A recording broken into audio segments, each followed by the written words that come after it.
Olá pessoal, meu nome é Andrés Pinhago, estudante de mestrado, e sejam bem-vindos à primeira aula síncrona da nossa disciplina Interação Oceano-Atmosfera. O objetivo dessas aulas assíncronas é complementar as aulas presenciais e hoje a gente vai falar mais sucintamente sobre a composição do oceano, a atmosfera, suas interações e o ciclo hidrológico. O planeta Terra pode ser dividido pelas suas propriedades físicas na atmosfera, a hidrosfera, a litosfera, o manto e o núcleo. Nessa disciplina, a gente só vai trabalhar com a atmosfera e a hidrosfera, as quais são uma pequena fração da massa total da Terra. Porém, elas são muito importantes, já que a vida e as atividades humanas ocorrem na superfície do planeta, onde elas têm uma influência significativa, como a gente vai ver nessa disciplina. No caso da atmosfera, ela está composta principalmente por gases. O gás maioritário é o nitrogênio molecular, seguido do oxigênio molecular e outros gases em menores quantidades. E no caso dos oceanos, eles estão compostos por água e têm elementos em solução, principalmente íons como cloreto ou sódio, e tem outros íons em menor concentração. Praticamente todos os elementos da tabela periódica podem ser encontrados nos oceanos. Também tem material orgânico em solução, como aminoácidos, lípidos, material úmico e, finalmente, gases, como o metano, o dióxido de carbono e também o oxigênio. Embora a composição da atmosfera e os oceanos é diferente, os gases e os líquidos possuem a propriedade comum de se deformar e mudar sua forma continuamente devido à ação de cisalhamento. E isso é consequência de que as moléculas que os compõem consigam se mover facilmente entre si, fluindo livremente. Por isso, os gases e os líquidos são denominados fluidos. Nas imagens presentes na tela, eu mostro para vocês o movimento típico de um fluido, nesse caso, ondas na superfície do oceano, mas eu quero destacar que o movimento é semelhante na atmosfera. Como nesse caso, as nuvens movimentam-se também em ondas nessa região de Espanha. Então, como fluidos, a atmosfera e os oceanos movimentam-se de um jeito semelhante.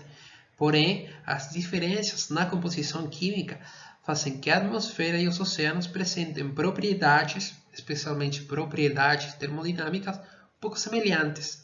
No caso da atmosfera, ela apresenta uma alta compressibilidade, um baixo calor específico e uma baixa densidade. Isso faz que a resposta temporal ante uma perturbação na atmosfera seja bem curta, na resposta que aparece na ordem de dias a semanas. Essas propriedades fazem que a atmosfera seja mais fluida e mais instável. No caso dos oceanos, eles apresentam uma grande massa e um elevado calor específico. O calor específico da água líquida é o maior calor específico das substâncias naturais conhecidas. Então, isso faz que eles atuem como um grande reservatório de energia cinética e energia térmica, especialmente. A energia térmica, o calor conteúdo nos primeiros centímetros do oceano, equivalente a todo o calor presente nos quilômetros inteiros da atmosfera. A energia absorvida pelos oceanos resulta em pequenas alterações da temperatura superficial, e isso é resultado de seu elevado calor específico. Eles atuam como reguladores da temperatura devido à sua inércia térmica.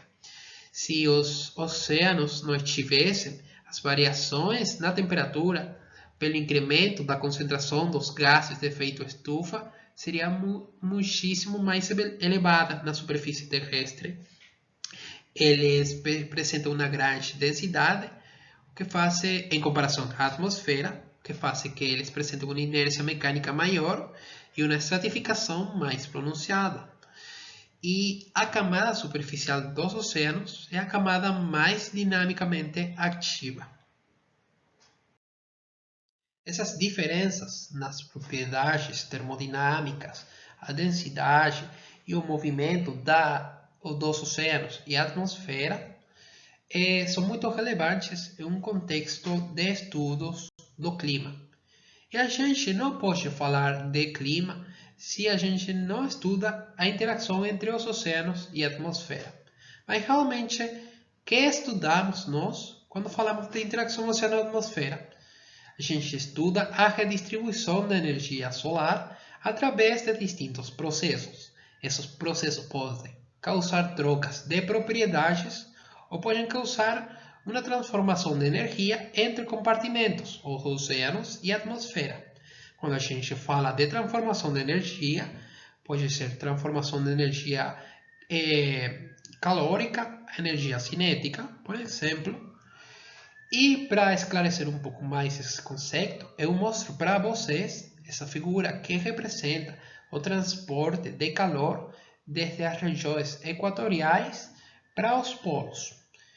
A gente vai falar um pouco mais sobre o transporte de calor na próxima aula, mas eu quero destacar que tanto a atmosfera, indicada pela linha vermelha, como os oceanos, eles transportam calor desde as regiões equatoriais para o polo.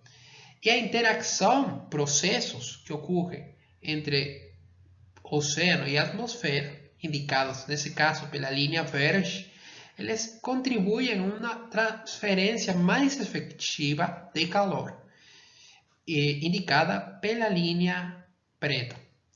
Então, no resto dessa aula, a gente vai a falar de dois processos de forma muito sucinta, que são a troca de gases e a troca de água propriamente, que é conhecida como o ciclo hidrológico. Então, um dos primeiros processos que a gente vai estudar hoje é o processo de trocas gasosas. Então, para isso, a gente vai descrever como é a distribuição dos gases no oceano. Para isso, eu mostro para vocês dois perfis que mostram a concentração de oxigênio dissolvido e dióxido de carbono em função da profundidade para distintos oceanos, o Oceano Pacífico, o Oceano Atlântico e o Oceano Índico.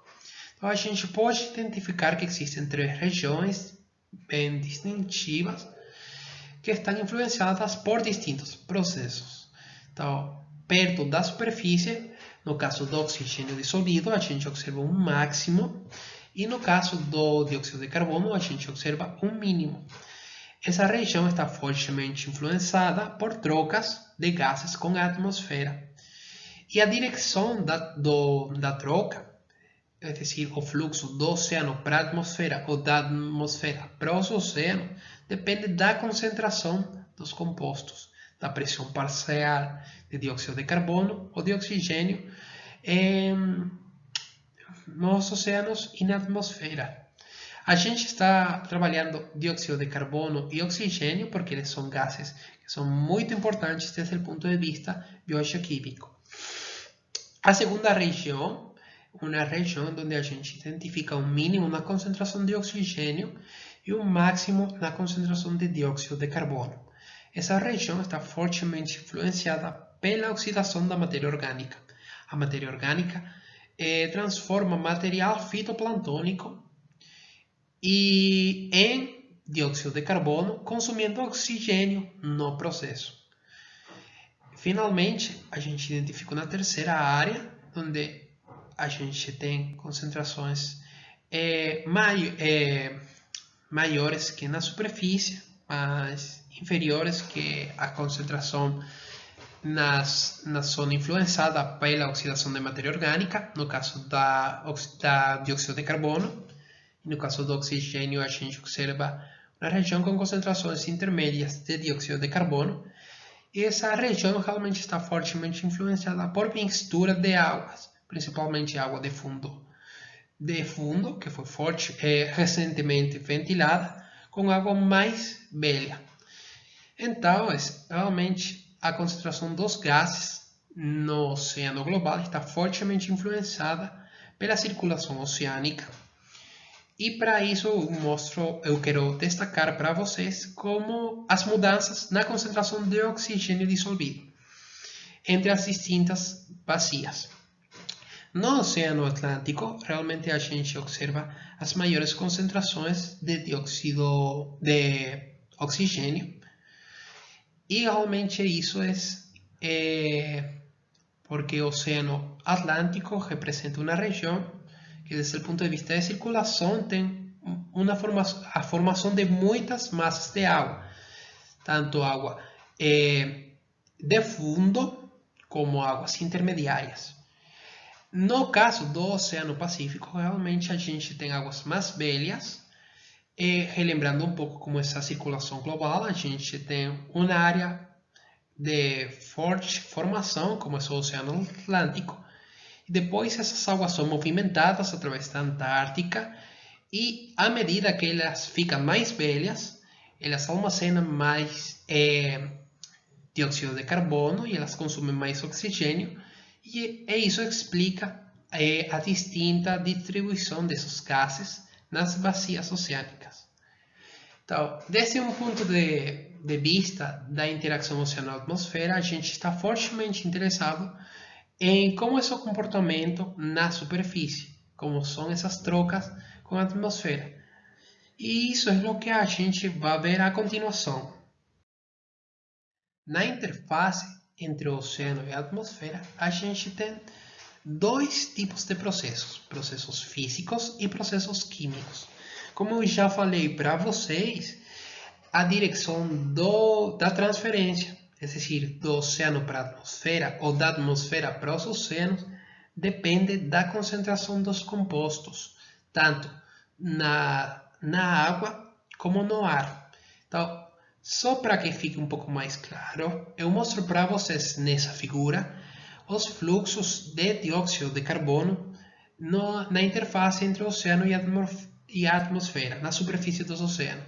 Então, as cores frias representam, as cores azul representam um fluxo desde a atmosfera para o oceano, e as cores quentes representam uma transferência desde o oceano para a atmosfera. E isso está fortemente influenciado pela pressão parcial de dióxido de carbono, pela temperatura e outros parâmetros que a gente vai ver na última aula.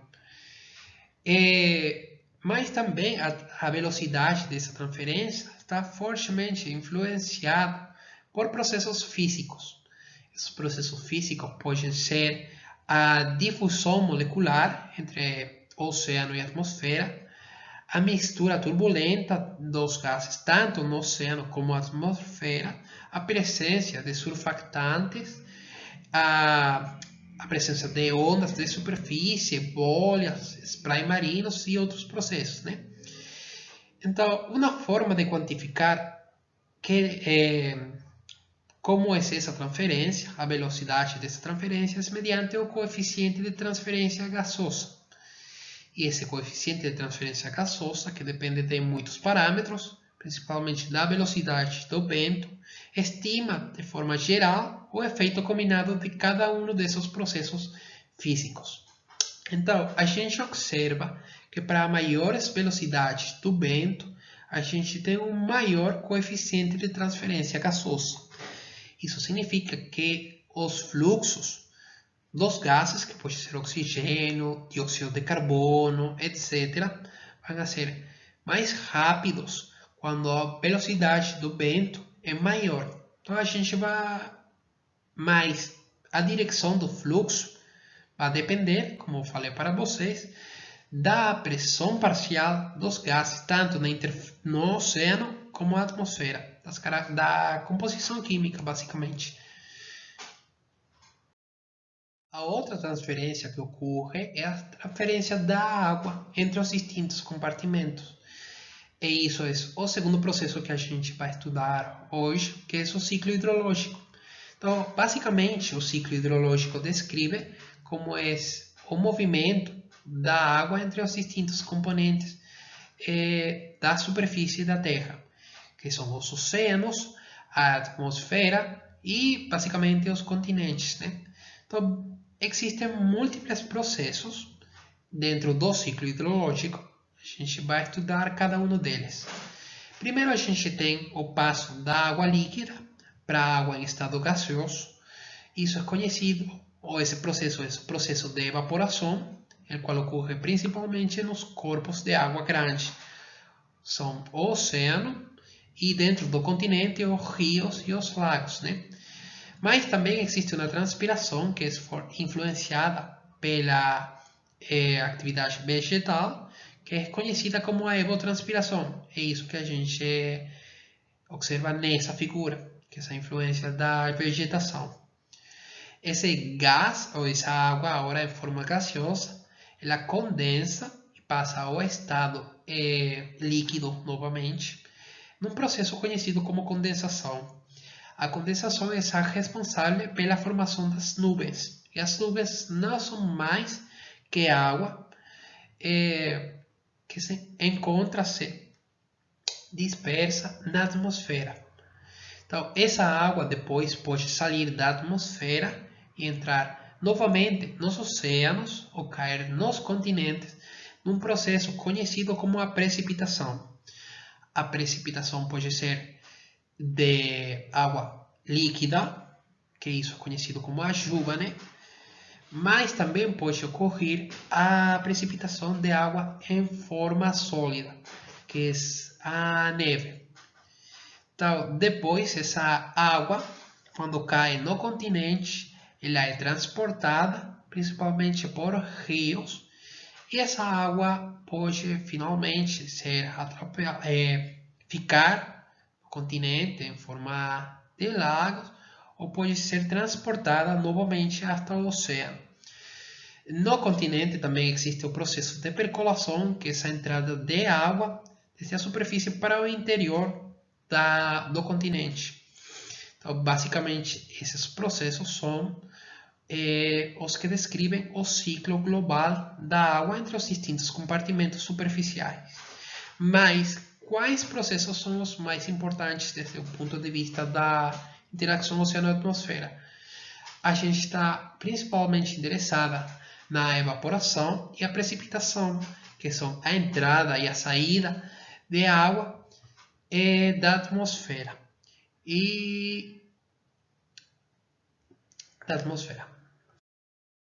Então, nessa figura eu mostro para vocês os fluxos por evaporação e transpiração, tanto nos oceanos como no continente. Então, basicamente, os oceanos são a parte mais importante, o compartimento mais importante dentro do ciclo da água. 85% da evaporação, ou basicamente 3 sverdrups, saem do oceano pela evaporação, e 77% da precipitação global ocorre nos oceanos. No caso do continente, a influência é menos significativa. Só 15% da evaporação total ocorre nos continentes, e só 23% da precipitação ocorre dentro dos continentes. Se a gente detalha os fluxos, a gente pode observar que existe um imbalance, e basicamente nos oceanos a gente tem maior evaporação que precipitação. Essa diferença entre a evaporação e precipitação é sanada por a transferência de água pela superfície dos continentes hacia o oceano. E eu também quero destacar nessa figura, basicamente, que os oceanos são o grande reservatório de água dentro do ciclo hidrológico global. Eles contêm 97% da água total. A atmosfera só tem um 0,001 da água total no ciclo hidrológico, e os continentes só contêm um 1%. O restante da água pode ser encontrada tanto nos oceanos como na atmosfera em forma de gelo marinho, ou as geleiras no continente. Então, eu também quero destacar nessa figura é a quantidade de tempo que uma molécula de água pode ficar em cada um desses compartimentos.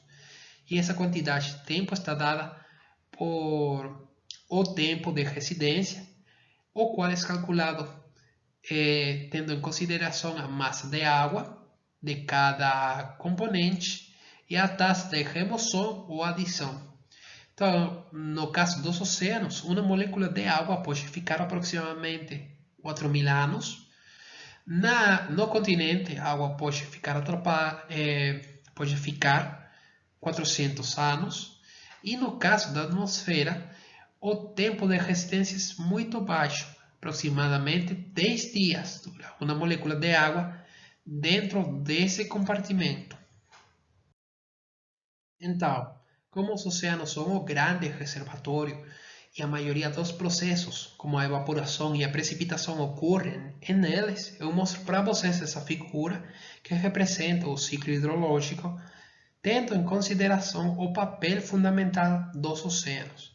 Então, nessa figura eu quero destacar que o processo de evaporação ocorre principalmente em regiões subtropicais, como a gente pode observar nessa secção meridional, e que a precipitação, como chuva, ocorre principalmente no Equador e nas regiões polares. Então, esse padrão de evaporação e precipitação é bem marcado, bem característico, e a gente pode observar praticamente em todos os oceanos, como eu mostro para vocês nessa figura. Nessa figura, ela representa a evaporação menos a precipitação, o qual é um dos parâmetros mais utilizados para falar da intensidade do ciclo hidrológico, já que esse parâmetro, evaporação menos precipitação, mostra claramente quais são as regiões onde a gente tem a entrada de água doce para o oceano e a saída de água do oceano para a atmosfera. Então, basicamente, como eu já falei, existem duas regiões distintas. Nas regiões subtropicais, a gente pode observar que existe uma maior evaporação que precipitação, nessa figura indicada pelas cores quentes, e nas regiões polares e na região equatorial existe uma maior precipitação que evaporação, indicado nesse caso pelas cores frias, né? Então, esse padrão de evaporação e precipitação tem influencia distintas propriedades dos oceanos que a gente vai ver mais na frente, mas resulta interessante estudar realmente como a gente consegue quantificar tanto a evaporação como a precipitação, porque não é tão fácil como a gente acha. Então, vamos a falar um pouco de como nós podemos estimar a precipitação e a evaporação num contexto global. No caso da precipitação, as maiorias das observações são observações de satélite combinadas com medições in situ. Mas o que acontece? As medições in situ geralmente são no continente. E o continente, como já falamos, tem um papel relativamente baixo no ciclo hidrológico global. E se a gente leva em consideração que a precipitação tem uma alta variabilidade espacial e temporal, então realmente é muito difícil gerar taxas de precipitação bem precisas.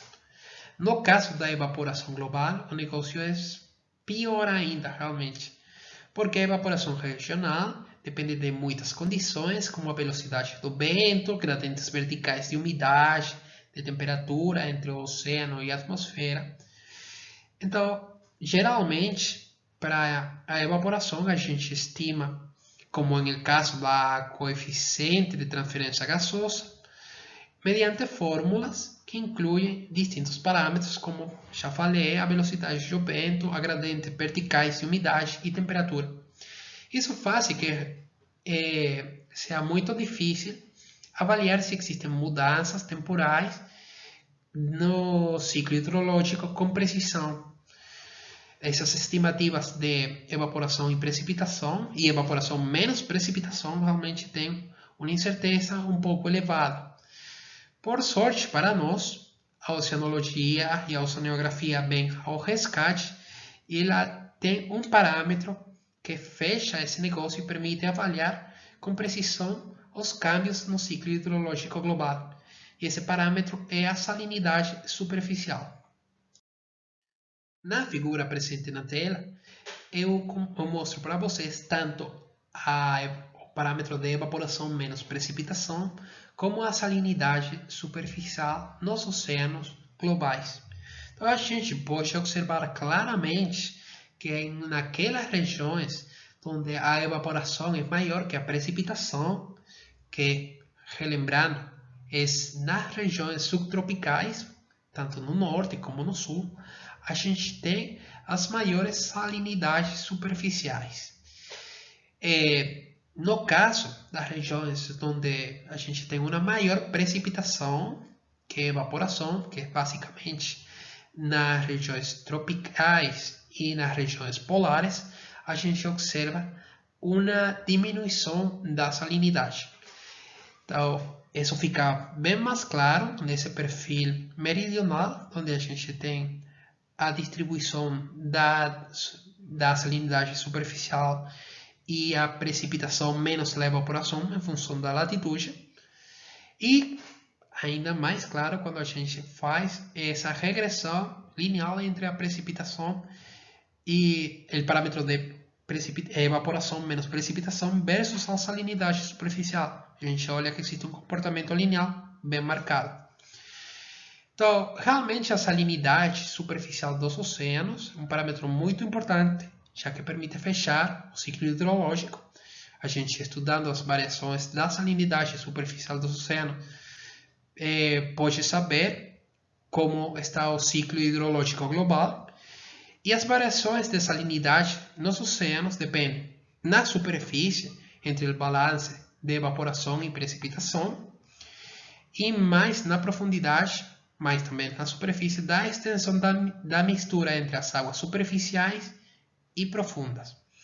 Então, como eu falei para vocês, a salinidade é elevada nas meias latitudes subtropicais, atingindo valores de 37,5.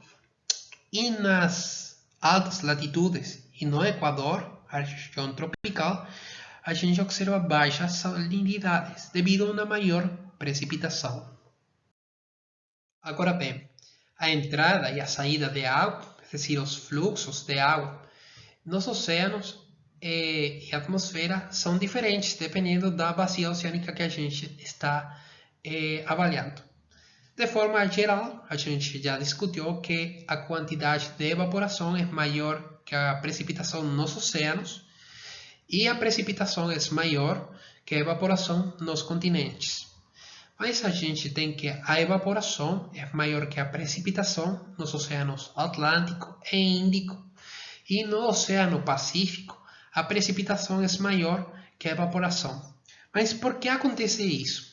Na figura que representa os fluxos de água doce para a atmosfera, a gente pode observar que existe uma saída de água desde o Oceano Atlântico para o continente, e no caso, mas não existe uma entrada do continente para o Oceano Atlântico.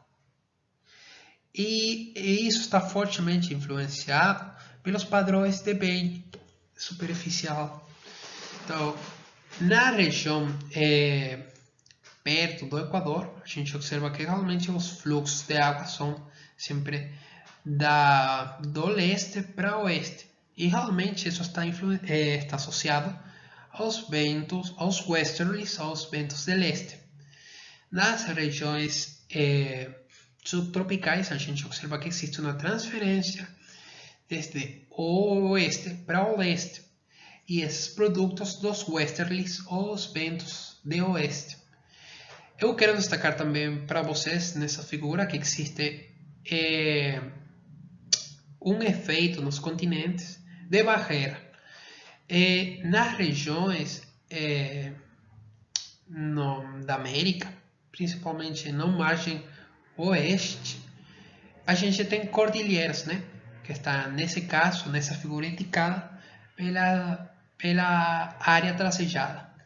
Essas cordilheiras atuam como barreiras que impedem a transferência efetiva de água nessa direção. Então, no caso da América, realmente a gente observa que na região equatorial não existe um impedimento físico, ou a água pode sair do Oceano Atlântico para o Oceano Índico, mas nas altas latitudes, essa água não pode sair do Oceano Pacífico para o Oceano Atlântico com tanta facilidade.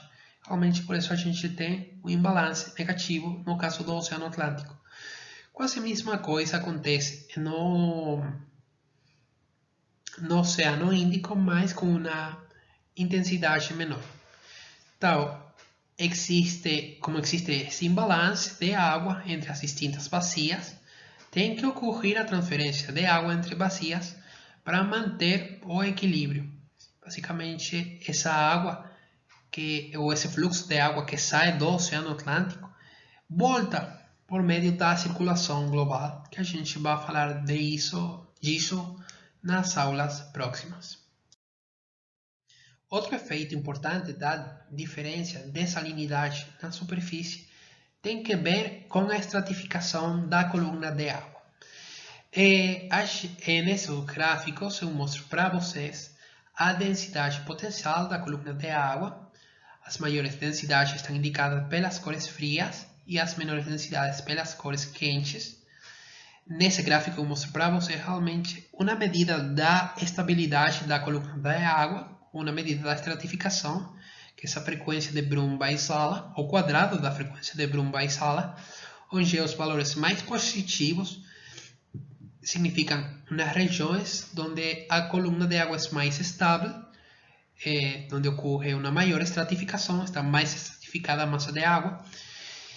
E eu comparo realmente essa distribuição com eu quero que vocês comparem com a distribuição de salinidade global, um perfil meridional. Por que com a salinidade? E eu mostro também a temperatura, porque realmente tanto a salinidade como a temperatura têm uma influência direta na estratificação da água.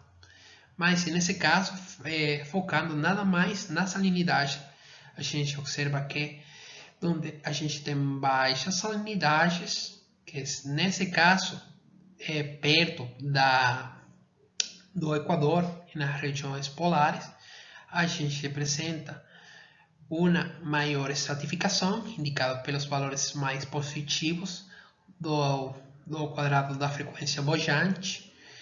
E naquelas regiões onde a salinidade é mais alta, a gente observa que a estratificação é menor, né? Então, realmente, eu quero destacar para vocês com essas figuras que a salinidade tem uma influência direta e muito importante na estratificação da coluna de água. E essa estabilidade da coluna de água pode influenciar distintos processos, como a transferência gasosa, como a gente vai ver nas aulas próximas. Então, se vocês lembram da aula do professor Rodrigo, ele falou principalmente da zona de convergência intertropical. E esse efeito da diminuição da salinidade por elevadas precipitações na zona de convergência intertropical é visível tanto na superfície como em profundidade até 100 metros nesse perfil, perto do Equador. E realmente nessa região a gente observa as massas de água mais estratificadas, relembrando que a estabilidade da coluna de água está fortemente influenciada também pela temperatura superficial.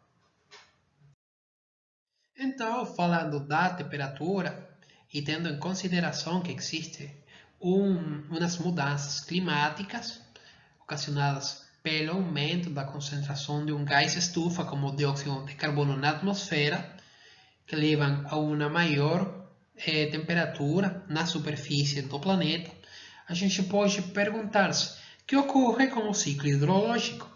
Pois bom, Nesse gráfico eu mostro para vocês a pressão de vapor de água em função da temperatura. Então, a gente pode observar que o comportamento da pressão de vapor em função da temperatura não é linear e perto da temperatura média da superfície da Terra, que está em torno de 14 graus, a gente pode observar que a mudança na pressão da vapor de água é de aproximadamente 7% por cada grau centígrado. Isso significa que a maiores temperaturas a gente vai ter uma maior pressão de vapor de água e isso significa uma maior evaporação e o ar mais quente pode transportar uma maior quantidade de água. Então, basicamente, a gente espera mudanças importantes no ciclo hidrológico global como consequência desse incremento na temperatura ocasionado pela maior quantidade ou maior concentração de gases de efeito estufa na atmosfera. Mas quais são essas mudanças que a gente espera?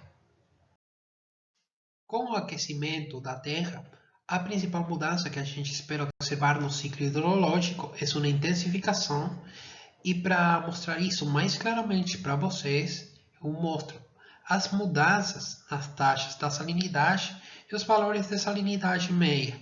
Então, nessa figura A gente pode observar as taxas de mudança na salinidade superficial dos oceanos desde o período de 1950 até o ano 2000, tanto observado como as taxas calculadas mediante simulações numéricas.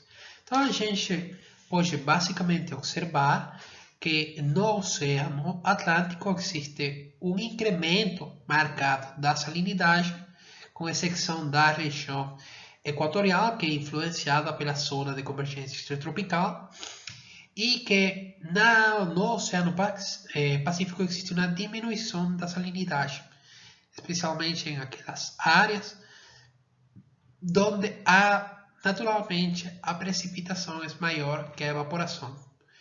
Então, qual é o resultado que a gente espera no futuro se as condições seguem as atuais, né? As simulações mostram que a salinidade média do Oceano Atlântico vai se incrementar fortemente, ficando muito mais salgado que na atualidade. O Oceano Pacífico vai ficar mais doce de forma geral, mas as regiões onde ocorre uma maior evaporação que precipitação e onde a salinidade é elevada, realmente a evaporação e a evaporação vai se incrementar, aumentando a salinidade nessa região. Então, basicamente, esse é o efeito que a gente espera. Isso tem importantes consequências no ciclo hidrológico continental.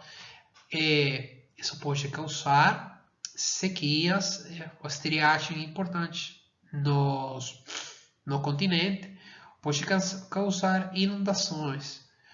Então, basicamente, esse é o efeito observado do aquecimento global no ciclo hidrológico. E como a gente já discutiu, realmente é mediante a salinidade que a gente pode observar as mudanças, porque a evaporação menos precipitação tem muita incerteza, não é preciso, porque as observações não são direitas, como a gente já falou anteriormente. Então, resumindo nossa aula síncrona, basicamente a gente falou sobre a composição química da atmosfera e dos oceanos, como eles têm diferentes propriedades e por que elas podem ser considerados fluidos, né? A gente falou um pouco sobre que essa interação oceano-atmosfera, que basicamente é troca de propriedades e processos associados a essa troca de propriedades, conversão de diferentes tipos de energia entre os compartimentos, entre a atmosfera e o oceano. A gente falou de como essa distribuição dos gases dissolvidos nos oceanos, especialmente dióxido de carbono e oxígeno dissolvido, por ser os gases mais importantes desde o ponto de vista biogeoquímico, e como ocorrem as trocas gaseosas na superfície do oceano, que são influenciadas pelos processos físicos, a velocidade, e a direção das trocas é influenciada pela concentração química, tanto no mar como na atmosfera. Depois a gente falou das trocas de água entre os distintos compartimentos da superfície da Terra. Então, a gente falou dos estágios, dos processos, e a gente introduz o termo tempo de residência, que é essa quantidade de tempo que uma molécula pode ficar em um estágio determinado. Depois a gente falou sobre a salinidade superficial e o ciclo hidrológico, como é o balanço de água entre o continente e os oceanos, e como a salinidade superficial pode influenciar a estabilidade vertical dos oceanos. Nas aulas futuras, a gente vai falar como essa estabilidade vertical dos oceanos é realmente importante em distintos processos, especialmente os processos que implicam a troca de gases. E finalmente a gente terminou a aula discutindo como as mudanças climáticas têm influenciado o ciclo hidrológico e quais são as mudanças esperadas no futuro. Então é isso, pessoal. Obrigado pela atenção. Se tem dúvidas, pode me escrever por e-mail a mim ou ao professor Rodrigo. Não tem problema nenhum. E é isso. Até mais. Tchau, tchau.